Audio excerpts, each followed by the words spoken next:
generations. And now, the power of two restores the one. We got a bidet!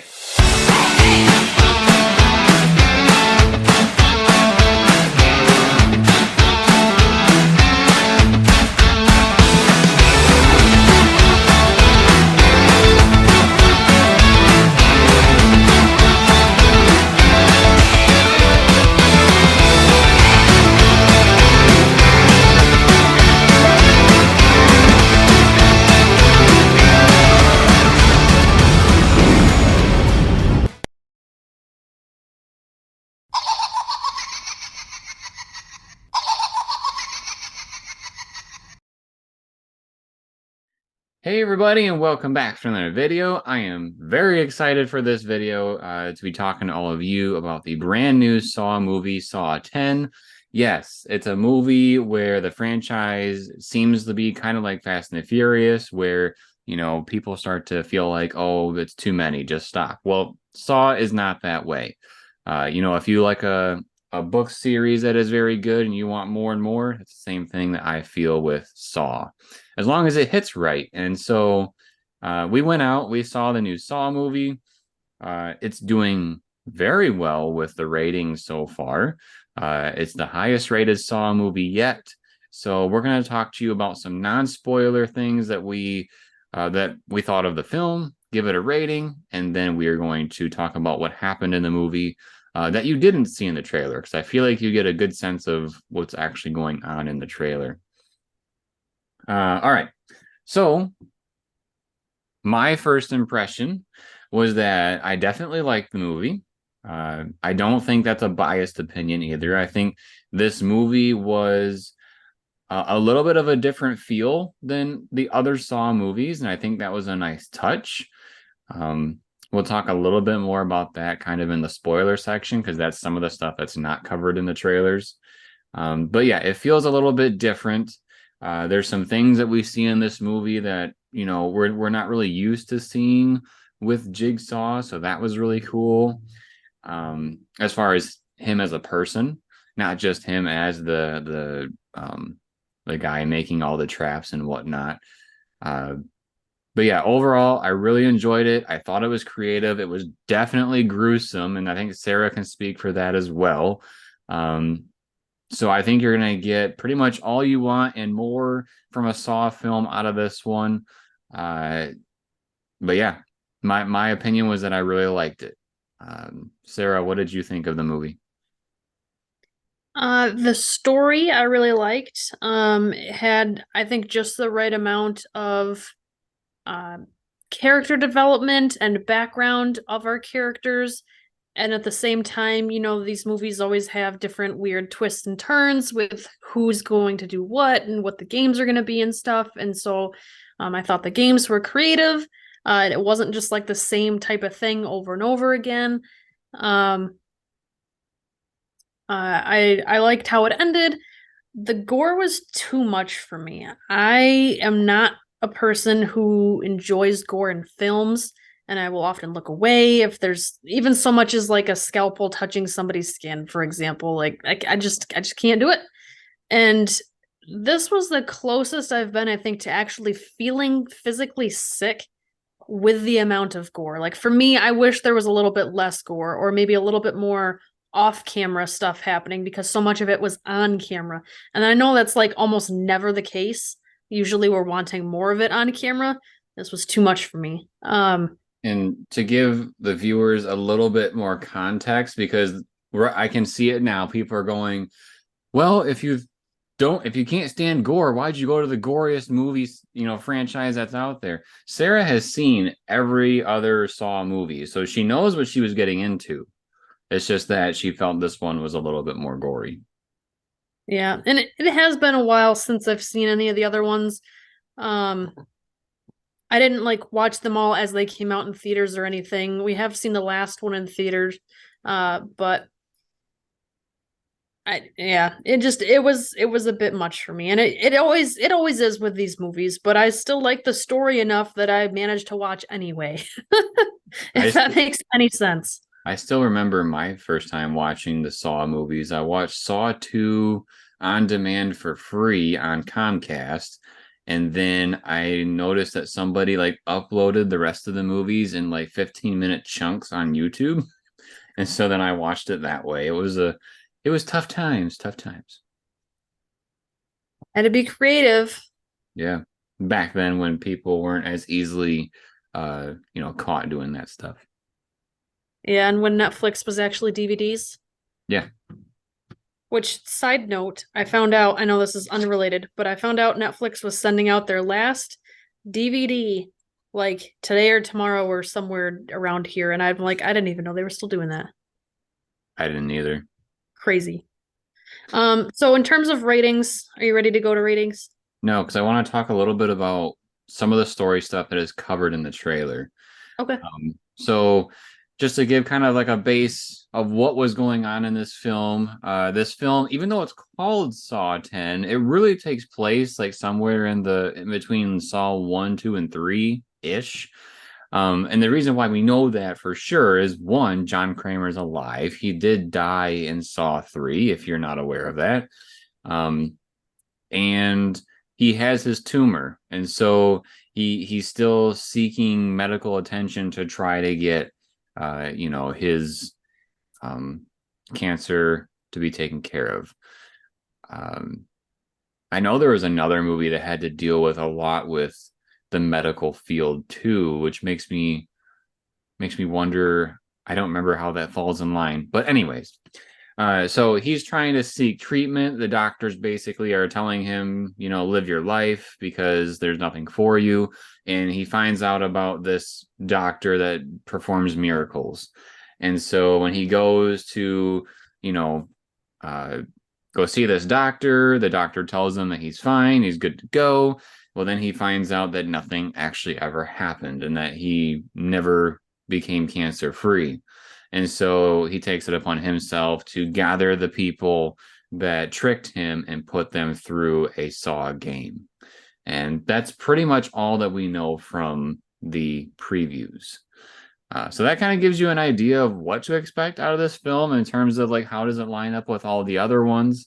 There is definitely more things involved in the movie that, fluff it up a bit and add some cool things and cool twists. But that's what you need to know. So, Sarah, what would you give this movie out of 10?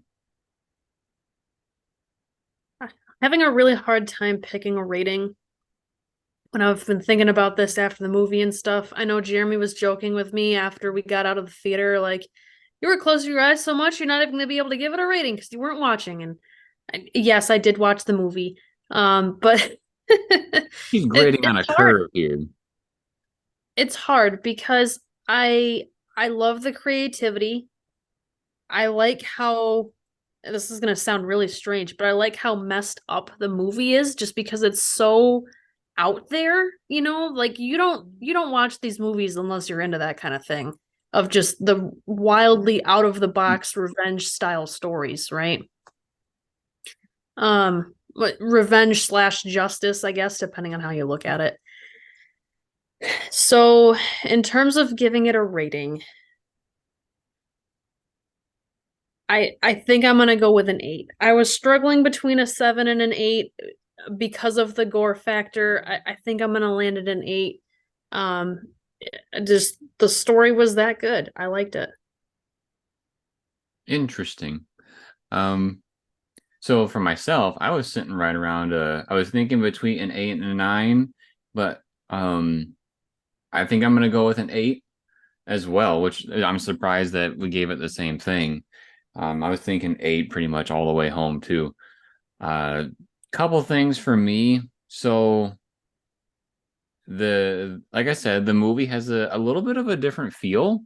It's not, I would not say it's the same formula, so to speak, as some of the other Saw films. So it almost felt somewhat experimental / maybe this is a new direction that they're going, because I know that they've said in interviews that they're planning out more movies, like plural. So this might be a new way to do things. One thing I really liked about the movie is that they brought back the correct filter for the way it looks, like the green and yellow nasty filter that they have for these like weird abandoned factories that he does stuff in. There's a couple of the movies where they got rid of that, and I was very disappointed. And I am happy to say that it is definitely back for this film. Another thing that I kind of wish we got a little bit more is actually on Sarah's picture there, and that is Billy. So we see a little bit of Billy in the preview, and it's not really a spoiler. The fact that that's all we get of him is that little itty bitty scene. Uh, I really like the puppet, and I wish there would have been a little bit more, maybe some taunting with the puppet, or you know, laughing at the people as they're, you know, trying to be, you know, getting tearing themselves apart, you know, just something to spice it up a little bit, just because he's been, you know, little bits and pieces of all, like in the other films there was one where you know, he was a trap essentially, where they had to get super close to his face to read what the note was, and then it was a shotgun that blew up in their face. So like he had his place in the other movies as opposed to just something in the background, whereas this one, it was pretty much just a way to wheel in some tools, and then they had to play the tape. So I wish I had a little bit more Billy. I wish Do uh you think do you think though that that's because this was one of his first few sets of games? could have been, because yeah, he's not the mastermind that he is at, you know, a pretty deep part into the show. You know, when this isn't a spoiler, but we do see a little bit in the movie that he's like drawing out some of his plans for some of these traps that are coming out. Like he's still drawing prototypes or even improvements on the bear trap. So the reverse bear trap, I should say. So we know he's super early on in his stuff. Uh, to a point, this might have been his first one. I don't quite understand, and we'll talk more about that when we get to spoilers, so we can dive into that a little bit. But yeah, I really, like I said, I really liked that the right camera filters back. I really liked that they tried something new, even though it wasn't exactly the same tempo that I wish it had. I wanted more Billy. I thought the ending, because if you've seen the Saw movies, you know, basically at the end of the film, when the Saw theme song hits, that's when they like reveal all these different things that you didn't notice.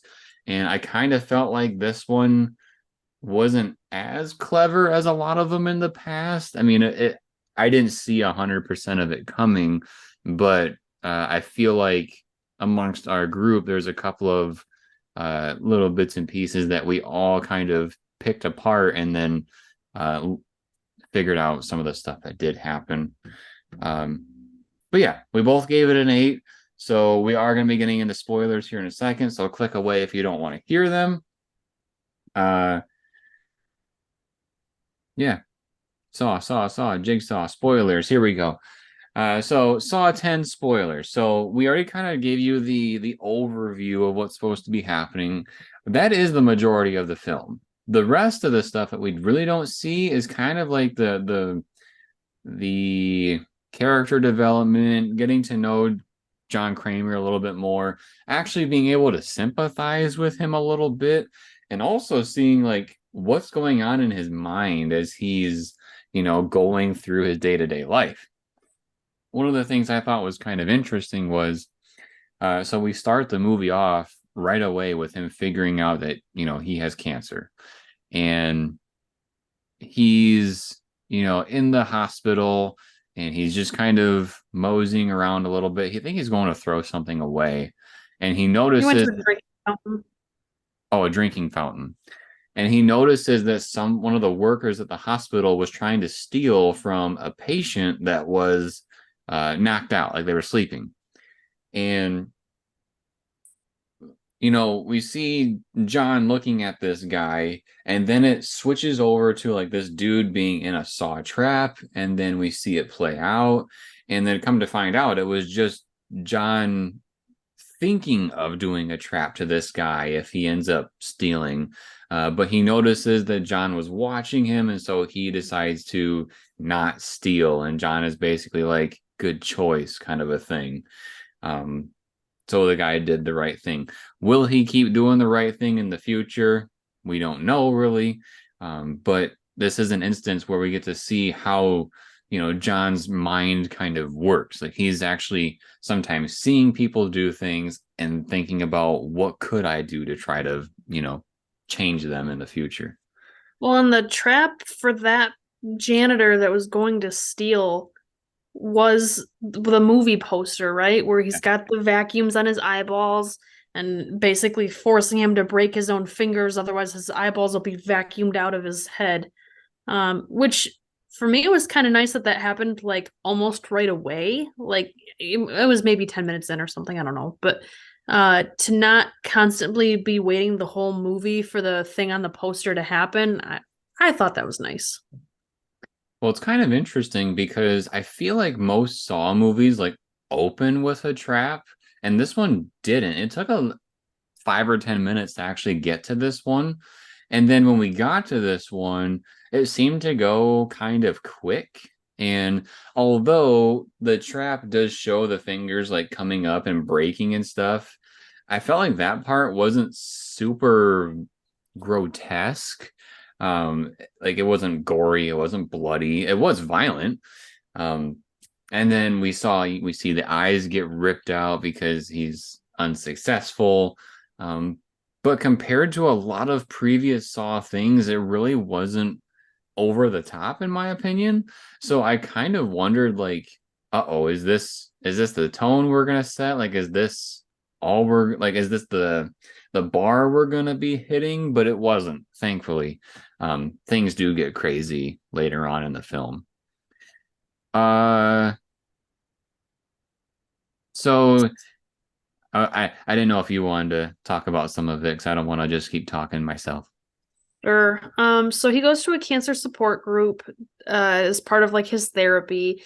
And this is important to note because there's a certain guy he meets and I guess kind of sympathizes with because they both have terminal cancer, right? And John sees him a few months later at a coffee shop. And the guy is looking great, like he's cured, like he should be dead, and he's not, right? And so the guy's like, "Yep, there's this really crazy treatment. This doctor doesn't really do it anymore, but his website's still active. So if you're looking for a crazy treatment that's not approved in the U.S., go to this website to find out more, right?" So John winds up researching the doctor. It's Dr. Peterson. And he puts an inquiry into the website.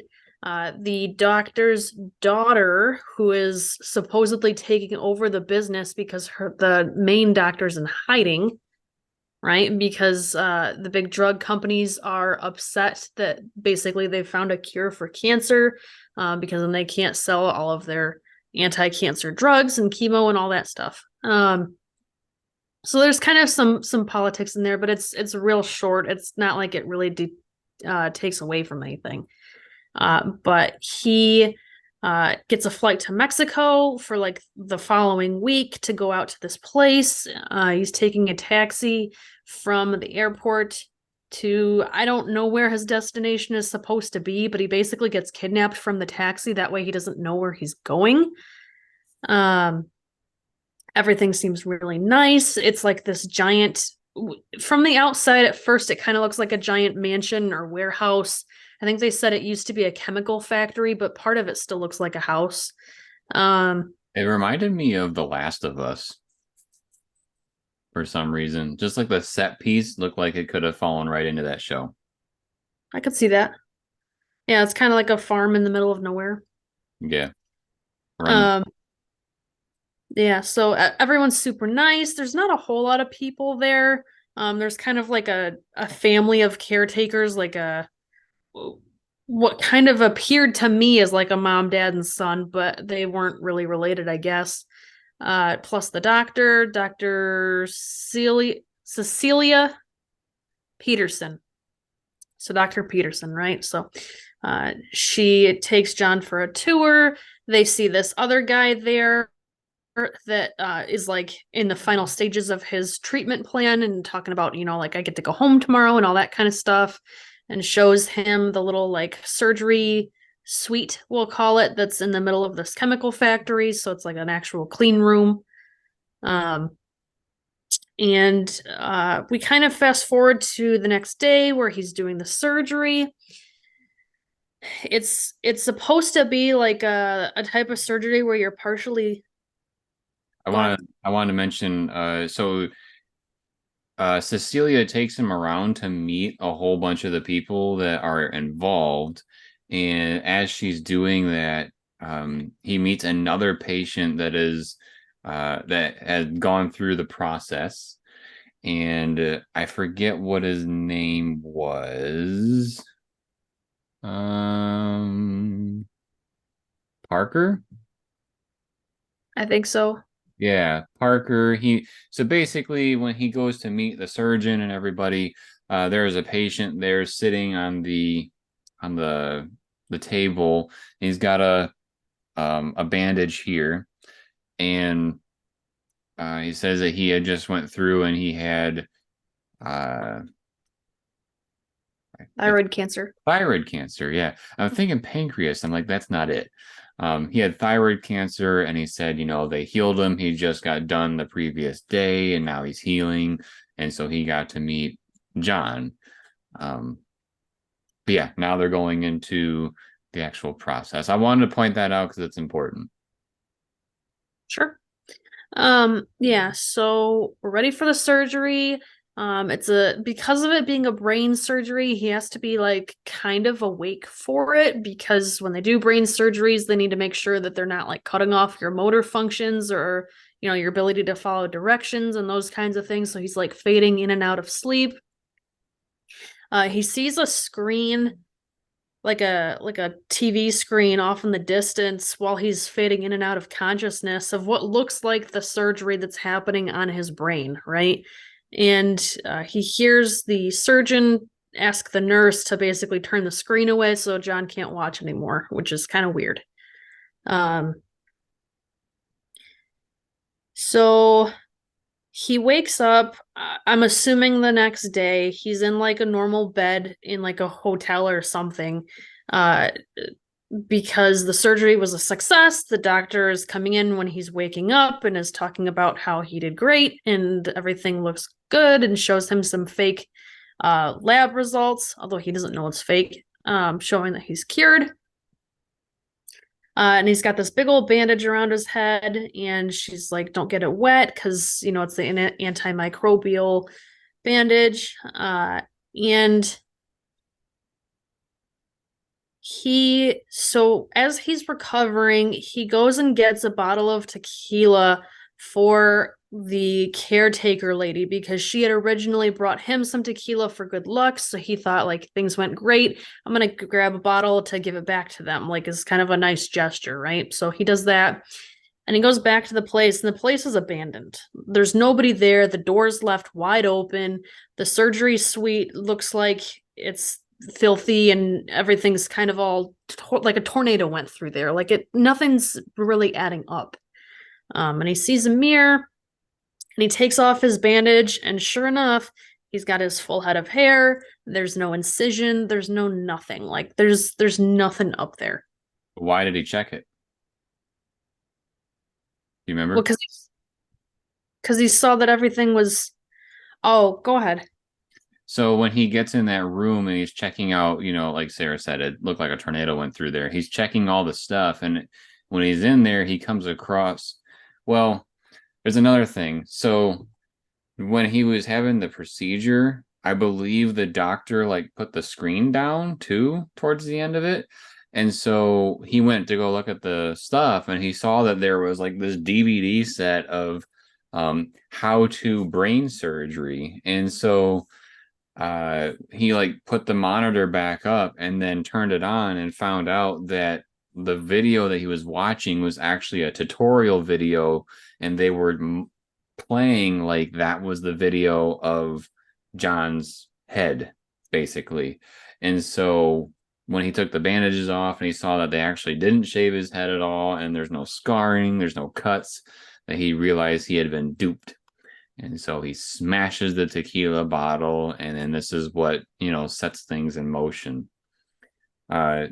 He calls up Amanda to, get things going. Amanda from the previous Saw movies, because she's the one that works with him to kidnap people. Pig lady. Yeah, the pig lady. Well, they work together, so they both work together to track down these different people and find out that they are normal people with normal jobs, and they're not actually doctors. And so we get a whole sequence of them hunting them down, probably for a good 10-15 minutes or so. Do you remember how he finds them? Like how he knows who to look for? Yeah, so he calls a detective and asks. And that's part of it, but I mean the taxi driver.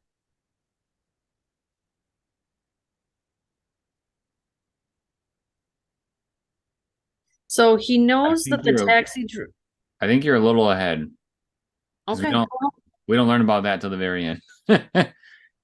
No, the taxi driver with the bombs on his arms? Okay. It's hard to explain some of this stuff because we learn certain things at different points in the movie. But yes, so there is one, game that happens kind of in this air part of the movie. The taxi driver that brought him out to the sanctuary place in the first place, he grabs that guy and puts these like bomb things into his arms, and then there's tape around his hands with scalpels that are pointing out, and basically his goal is to cut out the things from his arms so his arms don't blow up. Well, and so he doesn't blow up either. Which he ends up being successful. He does cut out these bombs and then throws them so they don't, blow up on him. And then John goes down there, gives him a first aid kit, and basically sends him off to the doctors so that he can get treated. That's all we get from that scene, though. There's some other stuff that we learn later on. Don't want to give that away yet. Is that what you're talking about? Was that game, yeah. Yeah. So yeah, John gathers all these people up with Amanda. He does call a detective at one point to get some other information. Then we get everybody in the the warehouse. We have the Dr. Priscilla lady. Is that how you pronounce it? Dr. Peterson. Peterson. I don't know. It's Cecilia Peterson. You can just Dr. Peterson. I mixed the two together. So we got Dr. Peterson. We got Gabriella, which was the person that brought in the tequila. We got Mateo, which is supposed to be the surgeon. And then we got... He was the anesthesiologist. Yeah, he was the anesthesiologist. And then there was one other person. Valentina, who was the nurse. Okay, yep.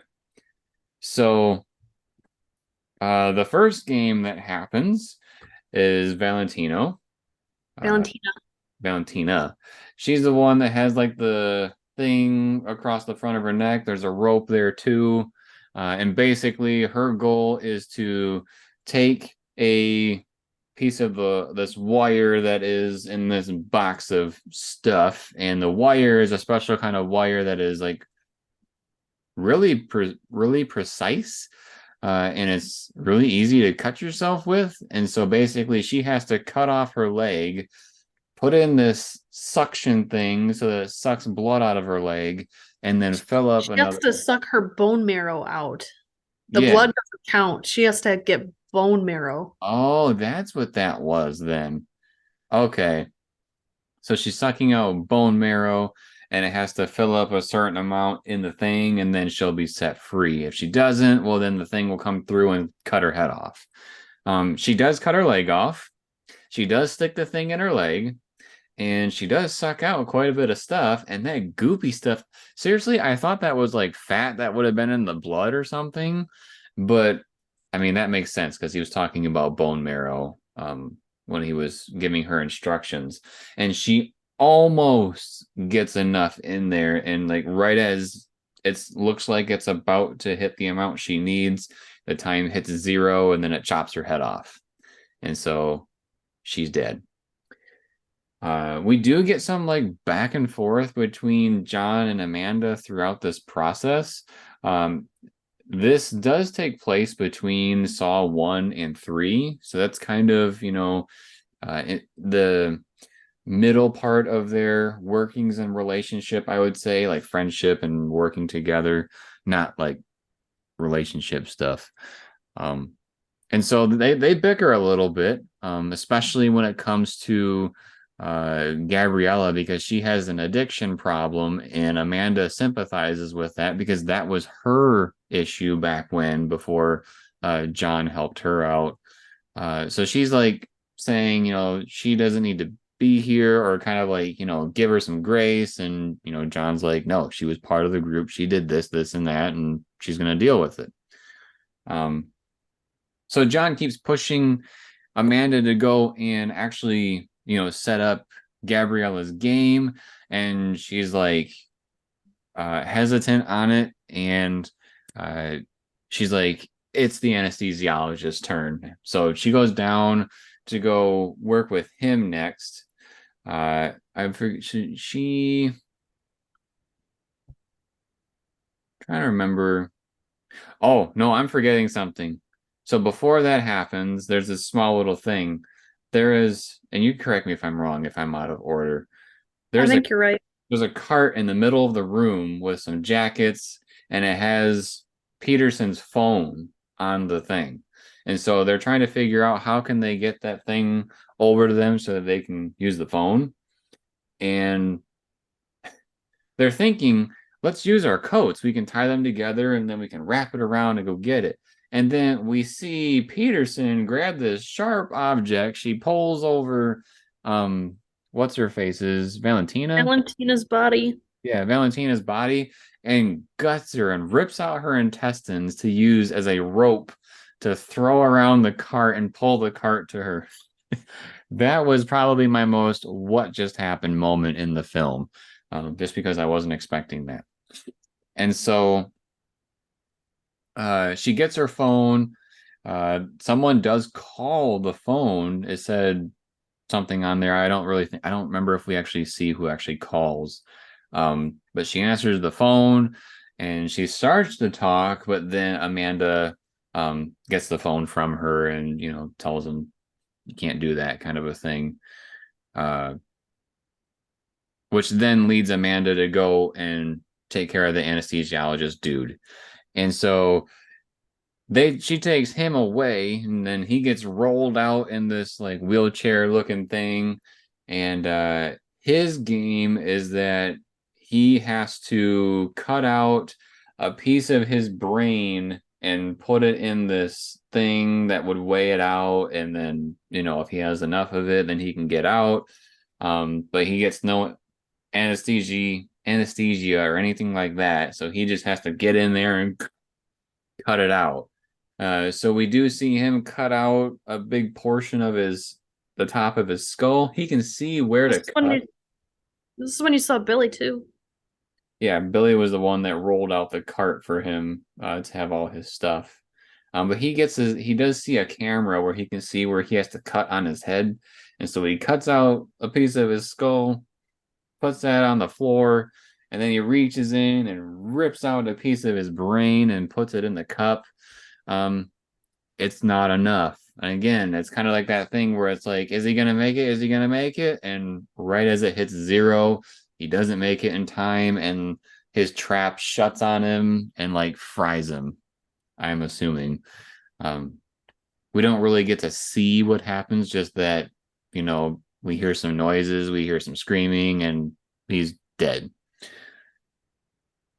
So then an interesting thing happens where, all this is happening in a warehouse, and somebody has showed up to the warehouse banging on the door, and it is Parker, the guy that John met as the patient that was in the room when John was meeting all the doctors, and he had gotten his thyroid fixed.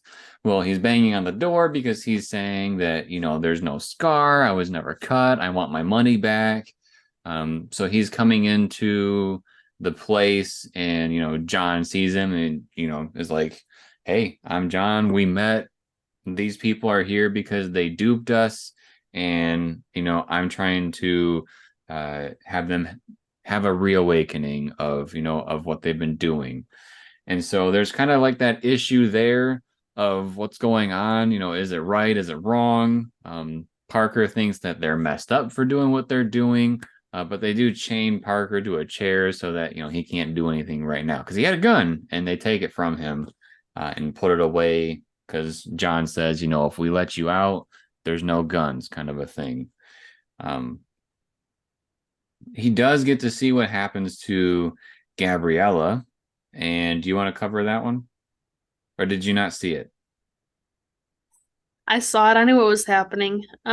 So she has a shackle on her left wrist and her right ankle. And so the shackles pull her up to the ceiling, and we hear the little tape or whatever basically saying chemo is no joke, and especially with all that radiation and stuff. And so what you have to do is they have this giant radiation gun facing at her, and she essentially has to break her ankle and her wrist so she can get out of the shackles. And there's this like hammer dangling in front of her as she's dangling from the ceiling. So the radiation is like boiling her skin almost, the longer it takes her to get through this stuff. She doesn't have a timer necessarily, like no clock to watch, but the longer it takes, the worse her skin is bubbling, and there's radiation and stuff. So she's getting pretty messed up. Yeah, basically, once she becomes rotisserie, then she's done. The Dr. Peterson, who's kind of been walking each of these people through their own games because she, despite being a con artist, actually has some sort of a medical background and is able to actually try to help these people. So she's telling her to do her ankle first. That way she can like swing like a chandelier. That way she's out of the radiation. So she bashes her ankle open, and I just thought, oh man, this is just like Misery. Like if the movie, if you know, you know. If not, go watch Misery. So she breaks her ankle and gets that shackle off. She swings out of the way of the radiation. Seems like she's gonna get a break, but then the radiation gun just moves to be in front of her again. So she's like, all right, well, I guess now I gotta break my wrist. Of course, everybody's super hesitant to play these games because, they mess with your mind. But she does break her wrist in time and falls to the floor and is in really rough shape from the radiation and obviously the broken bones, but she's alive. So she defeated her game. She's the first of this group to actually defeat it. Yeah, and I'm gonna let you take over. So then, John believes that if they're successful, that they should be taken to get medical attention and whatnot. And they stop watching over Parker, and Parker grabs the gun, and he's saying, like, you guys are psycho. You're going to go down there, and you're going to let these people out. And so he takes them down there at gunpoint. And while they're down there, Amanda is basically saying things to him like, if you go along with this, she's going to end up, taking you out. Like, she's going to betray you, kind of a thing. And he's just not listening because he's helping out Peterson, even though, she duped him. And this is where things start to change, the turntables, if you will. So John believes that Gabriella should have medical attention, and Peterson, she kills her, right? Like, she steps on her face with her heel or something and kills her. I think she breaks her neck with her foot. Like, by stomping on her neck, she breaks her neck. Yeah, so she flat out kills Gabriella. I did not see that coming. But because Parker has a gun, it seems like Peterson and Parker are in control. Peterson is removed from her trap, and Parker has Amanda and John put themselves in the remaining traps. So Amanda shackles herself, John shackles himself in Peterson's previous trap, and then they hear something like from outside. They hear this banging noise. And so they go back to the cameras and come to find out that this kid that John had befriended when he was hanging out at the complex is outside playing soccer. John did help this kid fix his bike at one point when he was, supposed to be relaxing from, everything, just being at the sanctuary place. So he learned to, befriend this kid. He actually learned a Spanish word for pull because he was teaching him how to fix his bike wheel, and he was pulling on it and asked him what pull meant. And so Peterson goes outside and brings this kid in and puts the kid in the shackles. So now we have a kid in the Jigsaw game. And it's interesting because the one that Peterson was on, at first it looked like it was just for one person, but there was actually a second set of shackles. And so they start this game up, and the way to start it was to pull a lever. And so I believe it was a Peterson that pulled the lever to get it going. So. Either Peterson or Parker, one of the two. And so basically what happens is that the chains that were holding John and the kid pull all their way into the floor, so that basically they have to lay on their back. It's like they're laying on a teeter-totter, right? If one person goes up, the other one goes down. Right. And the table goes up, and in both sides, so like if John is over here and then the kid is over here, both sides have a tank above them full of blood, and it's like waterboarding but with blood. That's what they actually even described it in the movie. Peterson was like, "What, waterboarding but with bloodboarding? How creative!" And so they turn that trap on, and John tells the kid, like, "Don't pull the lever, because if you pull the lever, then it'll make it so that it teeters up and that you get bloodboarded." So John is like holding it back, and he's getting, blood all over him. And then the kid believes that John should have a little bit of a break, so he does pull it. And, John gets that little bit of a break, and it shifts back over to the kid, and the kid gets it poured on him. The kid's like 10 years old, so he's definitely brave.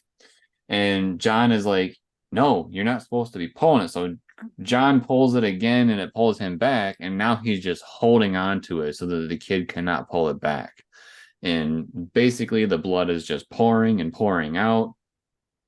And Parker and Peterson decide that they're just going to go get the money that John stole from Peterson while they were kidnapping her, because they had all the money from all the different patients that had been tricked at one point. And so they go back upstairs. They go to the security office where was basically like the headquarters for John and Amanda to watch everything. And when they go to grab the money bag and they pull it, a timer is behind it, and it sets off a new thing, and the door slams shut and locks, and this is where the music begins. And so this is where things start to unravel. Eventually the blood from the bloodboarding runs out, and so John, the kid, and Amanda are okay. They do get themselves out of their trap, but Peterson and Parker are learning that before I get into that, I should tell you one more thing that I totally forgot. So when Peterson and Parker are talking with John and Amanda, they're revealing that they knew he was the Jigsaw killer. And I kind of wanted to talk about this when we're done summarizing, because that didn't feel quite right. But they're saying, like, once we saw John Kramer come through, we knew who you were.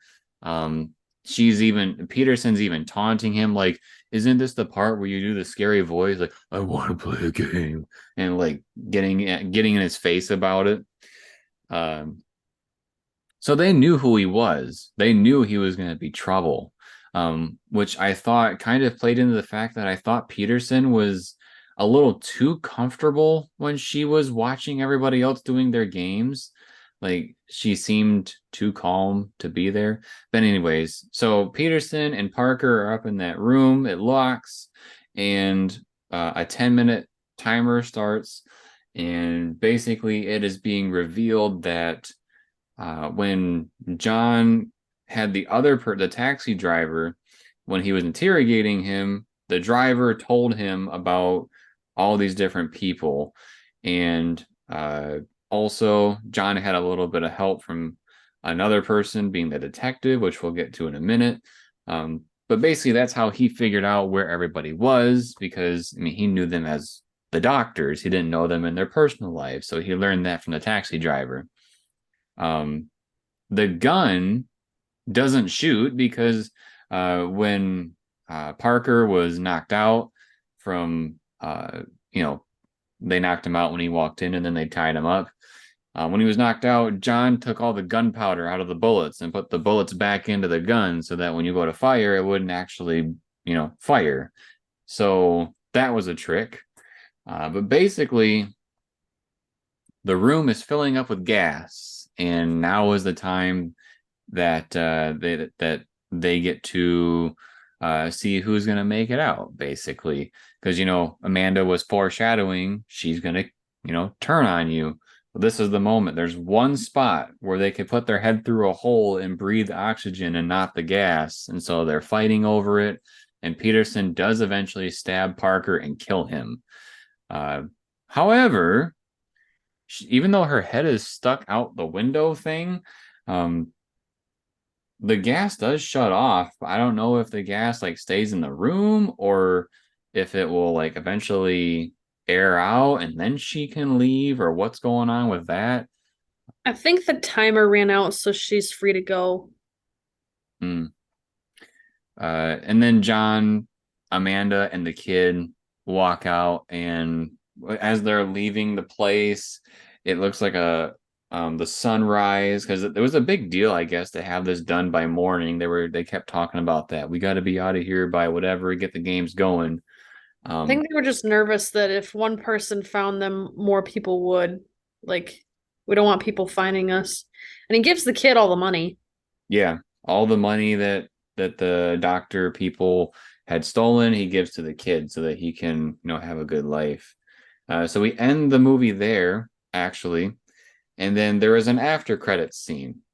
And the after credits scene is, there was one person involved with all of this that was not part of the game. And that was the friend, quote unquote, from the support group that first ever mentioned this to John. And, the one that had the big scar on his stomach. And so John gets him in a game and looks at his stomach and says, "Where's your scar?" And it was all fake.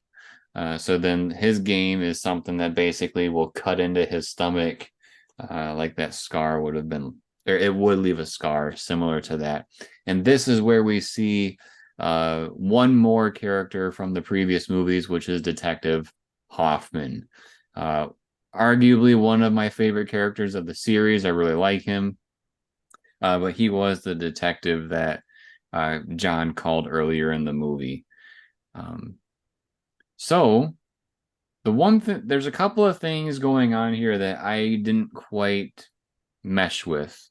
One, I had really wondered, when he applied for this stuff and Peterson, they all found out, oh, we got John Kramer reaching out to us. She reveals that she knew that he was the Jigsaw killer. How did they know that he was the Jigsaw killer? Was it public knowledge that this stuff was going on and that it was traced to him? Because if that was the case, then how is he walking in the middle of the society and nothing's being done to him? Do you know what I mean? Yeah, it is kind of weird. In terms of how they got him, like, well, that was because of they had that guy infiltrate the cancer support group, but I don't think it would be common knowledge or like public knowledge that he's the Jigsaw killer, but I don't know. I guess I just kind of let that be. Yeah, I didn't quite understand how she would know, and like, because I definitely would believe that like the newspapers and stuff would say the Jigsaw killer strikes again, kind of a thing. Or Um, maybe once she saw Billy, she figured it out. maybe because I feel like um as much as he traps people, I think they were trapping him because it was a setup.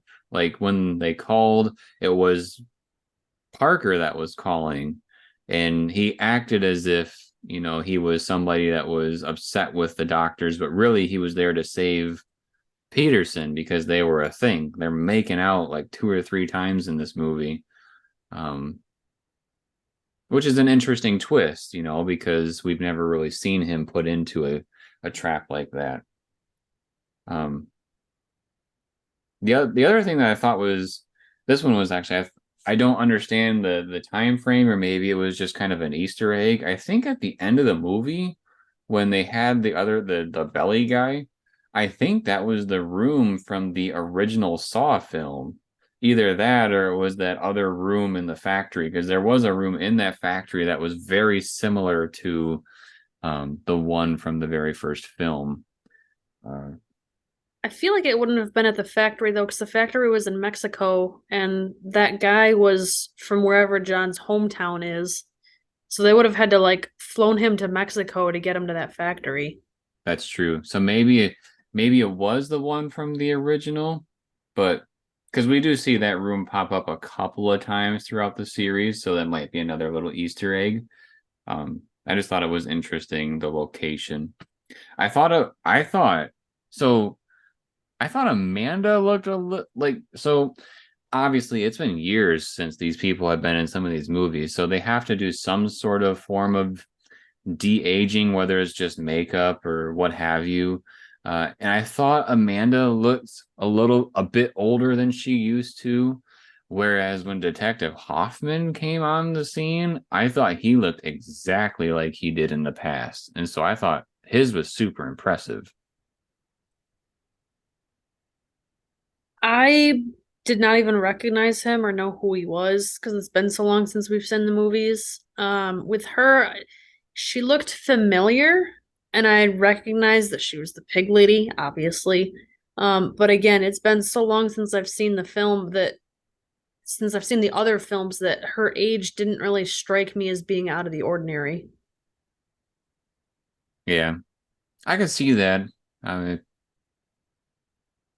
I feel like John's age definitely fit because he's just old. So, um, yeah, and Yeah, also it also makes me wonder where this kind of it's hard to understand where exactly a lot of these timelines fit, because there was another movie where he was upset at the insurance companies because they were denying his claim to be able to try uh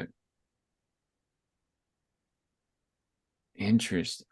I don't think they're the same, but in I think it was Saw 6, he was upset at the insurance companies because they were denying him a claim for a place where he had heard that they could take care of uh his cancer, and so they denied him, and then they had to go through a game, and it was a whole movie about bad insurance companies. And I almost wonder if this was the claim, like he said, I heard about this place, will you cover it? And then they deny him, and maybe he goes out, or maybe they're two separate things. I don't know.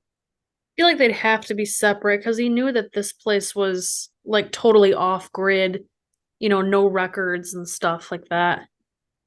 Yeah.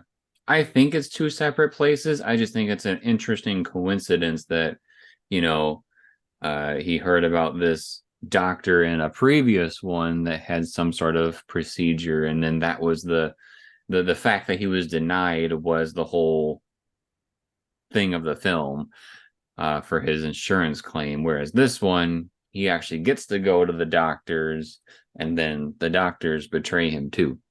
So just a man with some bad luck, tell you what. But boy, does he know how to get vengeance.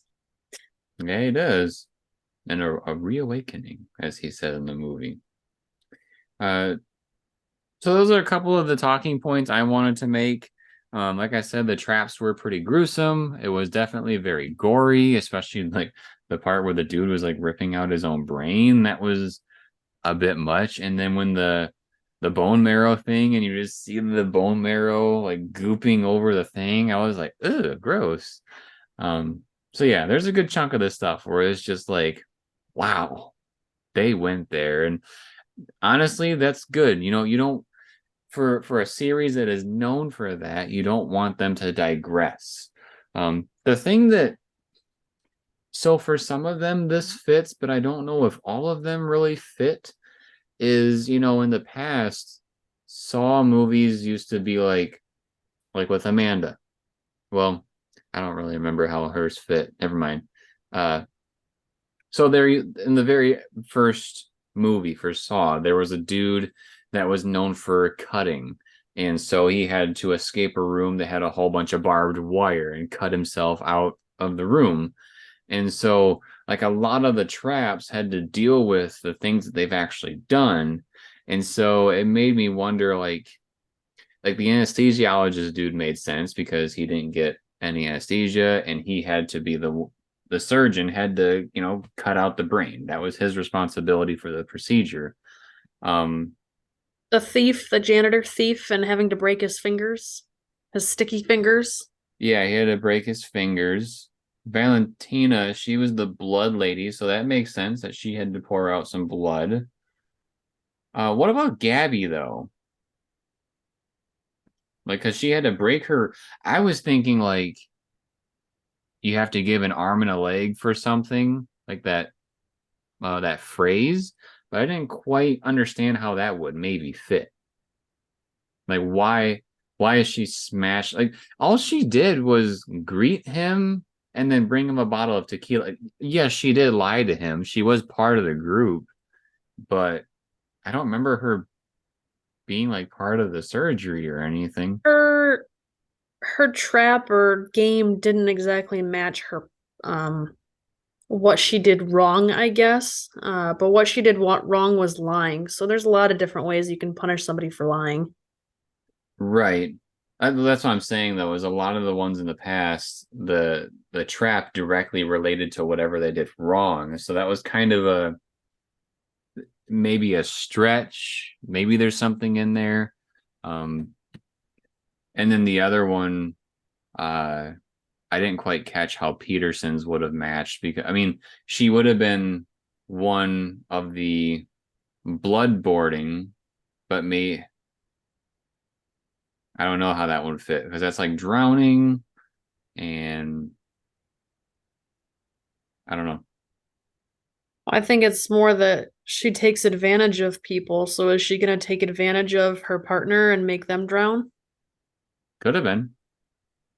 Which was an interesting thing too. Like, once things were starting to click for Parker, of things weren't quite right, he was like, wait a minute, there's two down there. You were the only one that was in there. Who was supposed to be your second person?